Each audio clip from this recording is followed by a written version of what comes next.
नमस्कार मित्रांनो, एड लागलं प्रेमाचं या मालिकेच्या आजच्या भागामध्ये आपण बघणार आहोत. इथे रायाला आता घोरपडेच्या बोलण्याचं टेन्शन आलेलं असतं. ते सगळं काही आता घोरपडे जे बोललेलं असतो ते आता राया मंजिरीला सांगू लागतो. तेव्हा मंजिरी म्हणू लागते, राया तू उगाच त्या जयच्या बोलण्याचा विचार करू नको. अरे तो मुद्दामून हे सगळं करत असेल आपल्याला घाबरवण्यासाठी, आणि मुद्दामून कशाला, त्याला आपलं लग्न खराबच करायचे ना, म्हणून हे सगळं म्हणत असेल. तसं काही बी नसेल त्याच्या मनात. आणि आता तर तो आतमध्ये गेलाय की नाही, त्यामुळे राया तू जास्त टेन्शन घेऊ नको. तेव्हा राया म्हणू लागतो, मिस्पर टेन्शन नाही, पण तो घोरपडे जे बोलत होता ते खोटं नव्हतं, नक्कीच काहीतरी भानगड आहे, याचं जरा मला टेन्शन येते. तेव्हा मंजिरी म्हणू लागते, राया अरे तू त्या गोष्टीकडे लक्षच देऊ नको ना. अरे हे बघ राया, आपलं लग्न होतंय. अरे आपण ज्या क्षणाची एवढ्या दिवसापासून वाट बघतोय राया, तो क्षण आलाय. आणि हा क्षण तुला एन्जॉय करायचा आहे की त्या जय घोरपडेच्या बोलण्याकडे लक्ष द्यायचं हे तू ठरव. तुला कुठे फोकस करायचं आहे? आपलं लग्न आहे राया, आणि त्यासाठी तू हा सगळा क्षण मिस करणार आहे का? असं नाराज होऊन बसणार आहे का? तेव्हा राया म्हणू लागतो, नाही मिस्टर, मलाही आपलं लग्न एन्जॉय करायचं आहे गं. तेव्हा मंजिरी म्हणू लागते, हो ना, मग नवरोबा हसा जरा पटकन, स्माईल आणा चेहऱ्यावरती. आता राया हसू लागतो. तेव्हा मंजिरी म्हणू लागते, राया मला माझा नवरा सतत असा हसताने हवाय. दोघेही आता हसू लागतात. तर इकडे निक्की आणि शशिकला खूप भडकलेले असतात. तेव्हा लगेच आता शशिकला म्हणू लागते, ही मंजिरी ना हा जय आतमध्ये गेल्यापासून जरा जास्तच बोलायला लागली. बघितलं कशी बाहेर बोलत होती? त्यावर निक्की म्हणू लागते, हो ना, त्या मंजिरीचा एक एक शब्द माझ्या कानात असा गरम तारीसारखा घुसतोय. नाही, सोडणार नाही या मंजिरीला. नाही तिची बोलती बंद केली ना तर नावाची निक्की नाही. पण हा जय पण ना का आतमध्ये जाऊन बसलाय ना तेच कळत नाही. आपल्याला जे करायचं होतं ते राहिलं बाजूला. तेव्हा शशिकला म्हणू लागते, निक्की काळजी करू नको, तुला जे हवंय तेच मला हवंय, आणि मला जे हवंय तेच जयला हवंय. त्यासाठी आपल्याबरोबर जय असणं खूप गरजेचं आहे. पण हा जय बसलाय आतमध्ये जाऊन. पण यावेळेस आपल्याला असा सेफ प्लॅन करावा लागेल, जे म्हणजे आपण प्लॅन करतो ना त्यापेक्षा भयानक, असं काहीतरी वेगळं, ज्याचा कुणाकडे काही पुरावा नसेल आणि सगळं कसं आपल्या मनासारखं घडेल, असं काहीतरी करावं लागेल. तेव्हा निक्की म्हणू लागते, कसं घडणार आपल्या मनासारखं? नाही होऊ शकत, कारण तो जय घोरपडे तिकडे आतमध्ये घुसून बसलाय ना. त्याच्या मनात नेमकं काय ते पण कळत नाही. काय गरज होती सगळे गुन्हे स्वतःच्या अंगावरती घ्यायची? बसलाय तिकडे जेलमध्ये सडत. नेमकं याचं काय चालू आहे कुणास ठाऊक. तेव्हा लगेच आता शशिकला म्हणू लागते, नाही नाही नाही, नक्कीच जयच्या मनात काहीतरी आहे, आणि आपल्याला ते फक्त जयच सांगू शकतो. त्यावर निक्की म्हणू लागते, असं असेल तर मला जयची भेट घ्यावीच लागेल, मला लगेच निघावं लागेल. त्यावर शशिकला म्हणू लागते, निक्की तू जयला भेटायला जा, तोपर्यंत मी इकडे राया मंजिरीचं काय चालू आहे त्याकडे लक्ष देते. कसं आहे ना, आपल्याला बारीक लक्ष द्यावं लागेल, आणि मग त्यांच्या या लग्न सोहळ्यात विघ्न आणावं लागेल. ते पण साधंसुद्धा नाही, भयंकर. तेव्हा निक्की म्हणू लागते, ठीक आहे शशिकला, येते मी. असे म्हणून आता लगेच निक्की जयला भेटण्यासाठी निघालेली असते. तर इकडे आता नाना आपल्या रूममध्ये पेपर वाचत असतात. तेवढ्यात जीजी येते. जीजी आता कपाटातनं एक घड्याळ काढते. त्याच वेळेस नाना म्हणू लागतात, उमे अगं कुणासाठी गिफ्ट आणलंय का? काय बघू तरी. तेव्हा जीजी म्हणू लागते, हो आता रायाचं लग्न आहे ना, म्हणून म्हटलं त्याला एखादं गिफ्ट द्यावं, म्हणून हे घड्याळ आणलं. हे बघा, आता जीजीने आणलेलं घड्याळ छान असतं पण जरा साधं असतं. तेव्हा नाना म्हणू लागतात, उमे अगं मला बोलली असते आधी तर मी जरा काही पैसे दिले असते माझ्याजवळचे, दोघांनी मिळून भारीमधलं घड्याळ आणलं असतं की. तेव्हा जीजी म्हणू लागते, हो का, म्हणजे हे चांगलं नाही आहे का? त्यावर नाना म्हणू लागतात, नाही चांगलं आहे की. तेवढ्यात आता मंजिरी, कावेरी वहिनी आणि शंतनू दादा येतात. आता जीजी पटकन आपल्या हातातलं घड्याळ पाठीमागे लपवते. त्याच वेळेस लगेच मंजिरी म्हणू लागते, जीजी हे बघ ना, अगं दादाने रायासाठी घड्याळ आणलंय, किती मस्त आहे ना. आता लगेच नाना ते घड्याळ हातात घेतात. जीजीला मात्र आपलं घड्याळ खूपच छोटं आणि साधं वाटू लागतं. जीजी ते घड्याळ लपवण्याचा प्रयत्न करते. त्याच वेळेस नाना म्हणू लागतात, हो मस्त आहे, खूप मस्त आहे मंजिरी. त्यावर मंजिरी लागते, जीजी बघ ना, रायाच्या हातात किती मस्त दिसेल ना हे घड्याळ, वाव किती छान आहे जीजी बघ ना. त्याच वेळेस आता लगेच जीजी ते घड्याळ हातात घेते आणि मला लागते, हो मंजिरी खूप भारी आहे. त्याच वेळेस मंजिरीचं लक्ष जीजीच्या हाताकडे जातं. जीजीने एका हातात पाठीमागे काहीतरी लपवलंय. तेव्हा मंजिरी मला लागते, जीजी अगं काय लपवतेस तू, बघू तरी बरं. तेव्हा लगेच आता जीजी मला लागते, कुठे काय मंजिरी, काहीच नाही. त्याच वेळेस आता लगेच मंजिरी लागते, नाही जीजी दाखव, हात पुढे कर. जीजी आता ते घड्याळ दाखवते. त्यावर आता लगेच सगळेजण म्हणू लागते, जीजी हे घड्याळ तेव्हा जिजी सांगू लागते मंजिरी, अगं रायाचं लग्न आहे ना, म्हणून त्याला भेट देण्यासाठी मी हे घड्याळ आणलं होतं. पण आता माझ्या घड्याळापेक्षा भारी घड्याळ शंतनूने आणलं आहे त्याच्यासाठी. हे घड्याळ खूप साधं आहे की नाही, म्हणून नको त्याला दाखवायला, ठेवून देते मी. त्याच वेळेस आता मंजिरी ते घड्याळ हातात घेते आणि लागते, जिजी अगं कोण म्हणालं तुला हे घड्याळ साधं आहे? नाही गं बाई, तू एका मुलाला देते नाही घड्याळ, अगं आई आहेस ना तू. मग हे लाख मोलाचं घड्याळ आहे आणि आता ठरलं, शंतनू दादाचं घड्याळ नाही द्यायचं रायाला, हेच घड्याळ राय हातात घालणार. तेव्हा जिजी म्हणू लागते, अगं पण ते घड्याळ चांगलं आहे, हे काय साधं आहे. तेव्हा शंतनू लागतो, नाही जिजी, एकदा ठरलं म्हणजे ठरलं, आईच मुलाला घड्याळ देणार. तेव्हा लगेच सगळेजण मात्र हसू लागतात. त्याच वेळेस इकडे आता राया मात्र डिपिकल डंकीला भेटण्यासाठी बाहेर आलेला असतो. आता गावात लगेच राया डिपिकल डंकीला घोरपडे जे काही म्हणत असतो ते सगळं काही सांगू लागतो. आणि डंक्या, तू मंदिरात मार्केटमध्ये सगळीकडे बारीक लक्ष दे, चौकात सगळीकडे काय बी नवीन दिसलं, काय बी गडबड वाटली तरी लगेच मला कळवायचं, कारण हा घोरपडे जे बोलत होता ते खोटं नव्हतं. नक्कीच याने भयंकर काहीतरी करण्याचा प्रयत्न केला आहे, त्यामुळे आपल्याला त्याचा हा डाव सक्सेसफुल होऊ द्यायचा नाही आहे. त्यामुळे डिफिकल, गावात कोणी नवीन येतं आहे, कोणी गावातनं बाहेर जातं, याच्याकडे तुला बारीक लक्ष द्यायचं. जर काही गडबड वाटली तर लगेच या रायाला कळवायचं, नीट लक्ष द्यायचे, कारण घोरपडेने यावेळी मोठा डाव आखलाय, गावातल्या सगळ्या लोकांच्या जीवावरती बेतणारे असं त्याचं म्हणणं आहे. त्यामुळे आपल्याला तसं होऊ द्यायचं नाही, नीट बारीक लक्ष ठेवा, असे म्हणत आता रायाने मात्र डिफिकल डंकीला कामाला लावलेलं असतं. तर इकडे निक्की आता जयला भेटण्यासाठी जेलमध्ये घोरपडे असतो ना, निक्की आता पोलीस स्टेशनला येते आणि मला लागते, जय तू इथे काय करतोयस? तेव्हा जय मला लागतो, निक्की तू इकडे. तेव्हा निक्की मला लागते, माझं सोड जय, तू इथे काय करतोय? तुझी जागा ही नाही आहे, तुला माझ्याबरोबर बाहेर असायला हवं जय. तेव्हा जय म्हणू लागतो, निक्की तू माझी काळजी करू नको. त्यावर निक्की म्हणू लागते, नाही आहे जय, मी आत्ताच्या आत्ता तुला लगेच इकडनं बाहेर काढणार आहे. तेव्हा जय म्हणू लागतो, नाही निक्की, मला इथेच थांबायचे. आता निक्कीला तर धक्काच बसतो, हा जय असं कसं बोलू शकतो?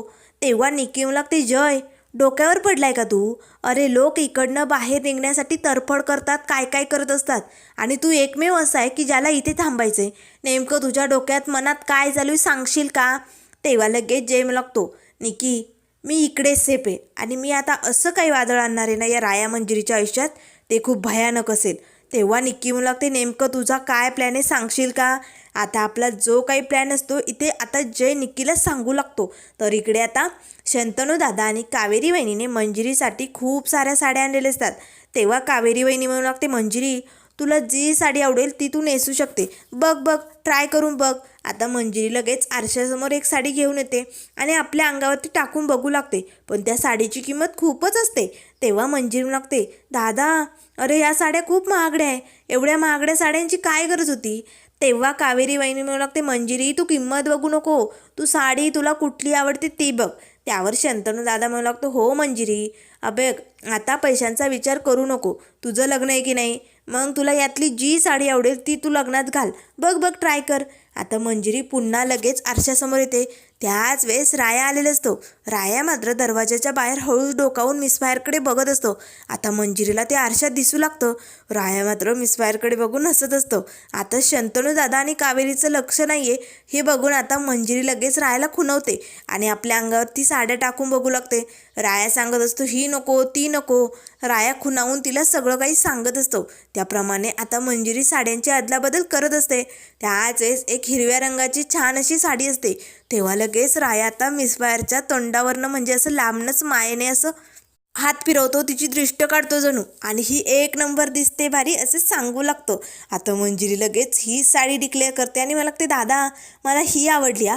आता शंतनू दादाने मात्र रायाचं हे सगळं गुपचूप जे काही चालू असतं ना ते सगळं काही बघितलेलं असतं. तेव्हा लगेच आता शंतनू दादा मुद्दामूनच म्हणू लागतो, मंजिरी तुला ही साडी नक्की आवडली? तेव्हा मंजिरी म्हणू लागते, हो. तर इकडे आता लगेच निक्की जयला म्हणू लागते, जय तू ठरवलंय तो प्लॅन नक्की सक्सेसफुल होईल ना? म्हणजे प्लॅन खूप भयानक आहे पण तसं होणार ना? त्यावर जय म्हणू लागतो, निक्की होणार, तसंच होणार. यावेळेस फक्त रायाचं घर नाही तर अख्खं पंढरपूर रक्ताने लाल होणार आणि रक्ताचा सडा पडणार या पंढरपूरमध्ये. तेव्हा निक्की म्हणू लागते, जय प्लॅन एक नंबर भारी, पण तो सक्सेस व्हायलाच पाहिजे, तरच खरी मजा येणार. तेव्हा जय म्हणू लागतो, होणार, पण निक्की त्यासाठी तुला एक काम करावं लागेल. जे काम तुला सोपवलंय ते तुला अगदी योग्य पद्धतीने पार पाडावं लागेल. तेव्हा निक्की म्हणू लागते, मी काय काम करायचे आणि काय प्लॅन आहे पुढे मला सांग की, असे आता निक्की त्याला विचारू लागते. तर इकडे आता शंतनू दादा म्हणू लागतो, मंजिरी मगाशी तर तू एवढ्या महागड्या साड्या नको म्हणत होती, मग आता तुला खूप साड्या आवडायला लागल्या, नेमकं कसं काय? तेव्हा मंजिरी म्हणू लागते, दादा म्हणजे कलर छान आहे ना म्हणून.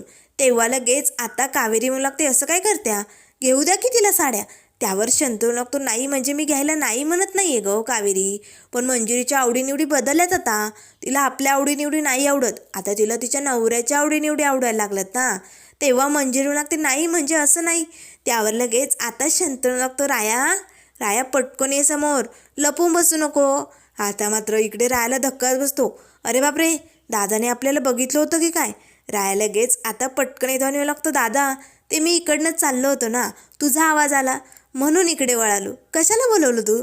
तेव्हा लगेच आता शंतनू लागतो, राया कसं आहे आम्ही लग्नाची शॉपिंग करतोय, जरा मदत करतो का, मिस फायरला कुठली साडी छान दिसेल सांगतो का. तेव्हा राया लागतो, माझ्या मिस फायरला कुठली बी साडी भारी दिसेल, कारण माझी मिस फायर आहेच लय भारी, एक नंबर सुंदर, आणि मग कुठला बी रंग तिच्यावर शोभूनच दिसेल की. मंजिरी मात्र आता लाजू लागते आणि प्रेमाने रायाकडे बघू लागते. सगळेजण खूप आनंदात असतात. त्याच वेळेस इकडे जय लागतो, निक्की तुला या राया आणि मंजिरीच्या प्रत्येक कार्यक्रमात विघ्न आणायचं आहे, फक्त तमाशा हा फोकस ठेवायचा. काहीही कार्यक्रम असू दे, साधी मेहंदी असू दे, काही असू दे, फक्त तमाशा झाला पाहिजे एवढं लक्ष ठेवायचं. एकदा का इकडे तमाशा सुरू झाला की तिकडे आपला प्लॅन सक्सेसफुल होणार, बाकीचं मी सगळं बघून घेईल, पण तुला फक्त अडथळा निर्माण करायचा आहे. प्रत्येक वेळेस त्या राया मंजिरीला फक्त त्रास देण्याचं काम करायचं आहे. तेव्हा निक्की म्हणू लागते, चालेल जय, माझं काम मी अगदी योग्य पद्धतीने करणार, तू तुझा प्लॅन बघून घे आणि हा प्लॅन सक्सेसफुल व्हायलाच पाहिजे. तेव्हा जय म्हणू होणार, यावेळेस सक्सेसच होणार, असे आता सगळ्यांनी म्हणजे घोरपडे आणि निक्कीने ठरवलेलं असतं. तर आता इकडे सगळेजण संध्याकाळी मस्त तयारीला लागलेले असतात, कारण आज मेहंदीचा कार्यक्रम असतो ना, सगळ्यांची धावपळ चालू असते. त्याच वेळेस आता इकडे निक्कीने घरी येऊन शशिकलाला घोरपडेचा सगळा प्लॅन सांगितलेला असतो. शशिकला मात्र खूपच खुश होते, अरे बापरे जयचं डोकं तर खूपच भयंकर आहे, काय सॉलिड प्लॅन आहे, असं जर झालं तर अख्ख्या पंढरपुरात लाल लाल सडा पडणार, वा वा वा काय डोकं चालवलं या जयने. तेव्हा निक्की म्हणू लागते, जय असंच करणार, आणि जयने ठरवलं तसं जर झालं तर मग खरंच या राया मंजिरीचं लग्न काहीच होऊ शकत नाही, आणि आपल्याला यासाठी खूप काही करायचं आहे, आपल्याला जागोजागी काटे पेरायचे. तेव्हा शशिकला म्हणू लागते, म्हणजे काय करायचं आहे. तेव्हा निक्की म्हणू लागते, म्हणजे आता बघ आज मेहंदी ना, मग एका विधवेची मेहंदी कशी असते ना हे बघशील तू, दाखवते या मंजिरी आणि रायाला, असे आता निक्कीने ठरवलेलं असतं. तर इकडे बाहेर राया आलेलं असतो. तेव्हा जीजी म्हणू लागते, राया आलास तू, आज काय तुझं लक्षात आहे ना, आज मेहंदी आहे बाबा, मग काय जे नाव मनात होतं ते आज हातावर उतरणार, हो की नाही. आता सगळेजण रायाला चिडवू लागतात. तेव्हा जीजी म्हणू लागते, उगाच माझ्या लेकाला चिडवू नका, चला आता बरं पुरे झालं, चला चला मेहंदीच्या कार्यक्रमाची तयारी करा, सगळं गाव येईल राया, चल पटकन. त्याच वेळेस निक्की येते आणि लागते, येईल की सगळं गाव येईल, सगळी दुनिया येईल, पण राया अरे तुझी सख्खी आई येणार नाही, बघ जाऊन मरणाच्या दारात पोचायला चालली ती. तेव्हा लगेच राया लागते, निक्की तो भाड्यातनं काय बी बोलायचं नाही, माझ्या आईबद्दल मी एक शब्द बी ऐकून घेणार नाही.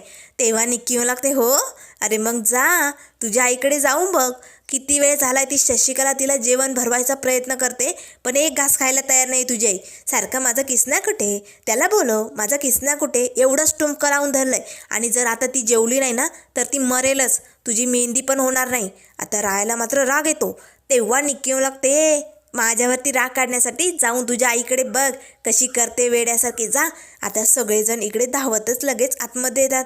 आता राया लगेच शशिकलाकडे येतो. शशिकला आता रायाच्या आईला भरवण्याचा प्रयत्न करत असते. तेव्हा लगेच रायाची आई म्हणू लागते, नाही नको आहे मला किसना हवा आहे, तोच भरवेन मला. तेव्हा शशिकला म्हणू लागते, किसना काय टुमकं लावलंय ग, अगं गप ना, किती नाटकं करशील, अगं गिळबार का, आता जर तू गिळला नाही ना तर जाशील ढगात, खा पटकन. त्याच वेळेस राया म्हणू लागतो, काकू पुरे झालं, माझ्या आईबद्दल मी बोललेलं ऐकून घेणार नाही बास. तेव्हा लगेच शशिकला म्हणू लागते, हो आई आला रे बाबा, आईचा लेक आला, मग भरव. अरे बघ तुझी म्हातारी कशी सटकल्यावानी करते. मी जे वागते ते दिसतंय तुला? तुझ्या म्हातारीचं वागणं नाही दिसत का? बघ भरव तिला. राय लगेच आपल्या आईला भरवायला जाणार. तेच आता लगेच रायाची आई म्हणू लागते, तू दूर हो तू, मला माझा किसना हवाय, दूर हो तू. त्याच वेळेस आता निक्की म्हणू लागते, राया बघितलं तुझी आई कशी करते ते, फक्त किसनाचा हट्ट धरलाय, दुसऱ्यांच्या हातनं खातच नाहीये. तेव्हा शशिकला म्हणू लागते, अरे बापरे आता तर अवघडच दिसतंय. राया इथे हिने उपवास म्हणजे उपोषण धरलंय, तुझं लग्न व्हायचं बाकी आहे बाबा, कसं होणार आहे? त्याच वेळेस आता मंजिरी म्हणू लागते, राया तू ताडते, मी भरवते आईला. आता मंजिरी लगेच आईजवळ बसते आणि आईला शांत करण्याचा प्रयत्न करू लागते. तेव्हा निक्की म्हणू लागते, राया बघ अरे मंजिरीच्या हातनं खाईल तुझी आई, शशिकलाच्या हातनं नाही खाल्लं आणि जयच्या हातनंही खाईल. फक्त मंजिरी आणि जयच आईला भरू शकतात, पण तू मुलगा असूनही उपयोग नाही रे, तुझ्या हातनं आई खाणारच नाही, तुझं काहीही खरं नाही. तेव्हा राया लागते, निक्की गप्प बसायचा, माझी आई येते आणि माझी आई माझ्या हातनं खाणार. तेव्हा निक्की म्हणू लागते, राया तुझा गैरसमज आहे हा, उगाच खोटा गैरसमज बाळगू नको. तुझी आई तुला जवळ येऊ देत नाही आणि तुझ्या हातनं खाणार आहे, तिला तो किसनाच हवा आहे. जय घोरपडे माहिती आहे ना? तेव्हा लगेच राया म्हणू लागतो, नाही माझी आई खाणार, माझ्या हातचं नक्कीच खाणार. तेव्हा लगेच आता मंजिरी म्हणू लागते, राया काय बोलतोय? त्याच वेळेस निक्की म्हणू लागते, बरं ठीक आहे मग घे माझं चॅलेंज, जर तुझ्या आईने तुझ्या हातचं खाल्लं तर तुझ्या मेहंदीच्या कार्यक्रमात ही निक्की लावणी करणार, चालेल? त्याच वेळेस राया म्हणू लागतो, मंजूर आहे, तुझं चॅलेंज या रायाला मंजूर आहे. चल आता मी माझ्या आईला भरवणार आणि तुला माझ्या मेहंदीत नाचवणार, बघच निक्की. आता मात्र शशिकला आणि निक्की रायाकडे बघू लागतात. त्याच वेळेस आता राया म्हणू लागतो, मिसवायर तू आईसाठी नवीन ताट करून आण, मी आलोच. तेव्हा मंजिरी म्हणू लागते, राया अरे आई तुला जवळ येऊ देणार नाही आणि तू कसा भरवणार आहे, कशाला घेतलं हे चॅलेंज? त्याच वेळेस राया म्हणू लागतो, मिसवायर तुला सांगितलं ना, तू ताट बनव, मी आलोच. आता लगेच इकडे राया आपल्या रूममध्ये गेलेला असतो. त्याच वेळेस आता रायाने काहीतरी ऑर्डर केलेलं असतं. रुजिदा आता ते पार्सल घेऊन घरात जाते. शशिकला मात्र ऑज देऊनच असते त्यांच्यावरती, तिचं बारीक लक्ष असतं, सारखी इकडे तिकडे डोकावून त्यांच्या मागावरतीच असते. त्याच नंतर मित्रांनो पुढील भागामध्ये आपल्याला बघायला मिळेल, इथे रायाने कृष्णाचं रूप धारण केलेलं असतं, अगदी कृष्ण आल्यासारखं वाटत असतं. आता मात्र रायाला दरवाज्यात बघताच रायाची आई लगेच पळतच आपल्या जवळ म्हणजे रायाजवळ येते आणि लागते, माझा किसना आहे तू, असे म्हणत राया प्रेमाने अगदी मायेने आपल्या किसनाला म्हणजे रायाला मिठी मारते. आता मात्र लगेच राया म्हणू लागतो, आई माझ्या हातचं जेवणार ना? तेव्हा रायाची म्हणू लागते, हो माझ्या किसनाच्या हातचं मी जेवणार, हाच माझा किसना आहे. आता मात्र सगळेजण खूप खुश असतात, पण इकडे निक्कीला मात्र धक्का बसलेला असतो, कारण आता तिला मेहंदीच्या कार्यक्रमात डान्स करायचा असतो ना. तर आता इकडे मेहंदीचा कार्यक्रम सुरू झालेला असतो. रायाच्या हातावरती मस्त छान मेहंदी रंगलेली असते. त्याच वेळेस आता सगळेजण म्हणू लागतात, चला आमच्या नवरदेवाच्या हातावरची मेहंदी दिसली, पण नवरी मुलीच्या हातावरती किती मेहंदी रंगली बघूया की, किती प्रेम आहे रायाचं. तर इथे आता मात्र शशिकलाने आणि निक्कीने मिळून प्लॅन केलेला असतो. आता मिसफायरच्या मेहंदीत त्यांनी काहीतरी मिसळवलेलं असतं, ज्यामुळे मंजिरीची मेहंदीच रंगत नाही. आता मंजिरी मात्र हात धुवून बघू लागते तर तिचे हात पांढरेच असतात. तेव्हा लगेच सगळ्यांना धक्का बसतो. त्यावर मंजिरी म्हणू लागते, माझी मेहंदी कशी रंगली नाही, काहीच कसं उठलं नाही आहे, सगळं कसं पांढरं दिसतंय? त्याच वेळेस लगेच शशिकला लागते, पांढऱ्या पायाची पांढरी अवदसा, अगं अवदसा तू विधवा एक, हे विसरलीस का तू? अगं विधवेची मेहंदी पांढरीच असणार, रंग येणार नाही त्यावरती. आता मात्र रायाला खूपच राग येतो. राया मात्र स्वतः आता मिसफायरच्या हातावरती कशी मेहंदी काढणार आणि मिसफायरचं आणि रायाचं किती प्रेम आहे हे या निक्की आणि शशिकलाला कसं दाखवणार हे आपण लवकरच बघूया. त्यामुळे मित्रांनो अशाच मालिकेंच्या अपडेट पाहण्यासाठी चॅनलला लाईक करा, सबस्क्राईब करा. व्हिडिओ पाहिल्याबद्दल धन्यवाद.